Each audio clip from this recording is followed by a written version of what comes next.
সবগুলারে ধরে বিশ্বনবীর সামনে আনা হলো। ওরা হাঁটু কেড়ে বসে। বিশ্বনবী বললেন, তোমাদের মধ্যে কে যেন ব্যঙ্গ করে আজান দিচ্ছিল, তার গলাটা বড় উঁচু, গলার বেসটা বড় মজবুত, মেলোডিয়াস, সুমধুর কণ্ঠ কে? আবু মাহজুরা বলে, আমার বন্ধুরা সবাই আমার দিকে আঙ্গুল দেখায়, আমি পড়ে গেছি বিপদে। রাসূল সাল্লাল্লাহু আলাইহি ওয়াসাল্লাম বাকি অমুসলিম তরুণদেরকে ছেড়ে দিলেন, বললেন তোমরা যাও। এবার আবু মাহজুরারে পাইছে। আবু মাহজুরার চুলের মধ্যে হাত দিলেন বিশ্বনবী, মাথায় হাত দিয়ে বললেন, এবার আজান দাও দেখি। আবু মাহজুরা বলে, আমি তো আজান দিতে জানি না, কারণ আমি তো বেলালেরটা শুইনা দিছি, আমার তো মুখস্থ নাই, আমি তো আজান দিতে জানি না।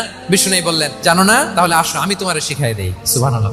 আবু মাহজুরা হাঁটু গেড়ে বসে বিশ্বনবীর মোবারক হাত আবু মাহজুরার চুলের মধ্যে। বিশ্বনবী আজানের মুআল্লিম আবু মাহজুরাকে বলতেছে, ঠিক আছে তোমারে শিখাই দিচ্ছি, আমি যা যা বলবো আমার সাথে সাথে বলো, পারবা? আবু মাহজুরা বলে, পারবো। বিশ্বনবী আজান দিচ্ছেন, মাথায় হাত দিয়ে আল্লাহু আকবার, আল্লাহু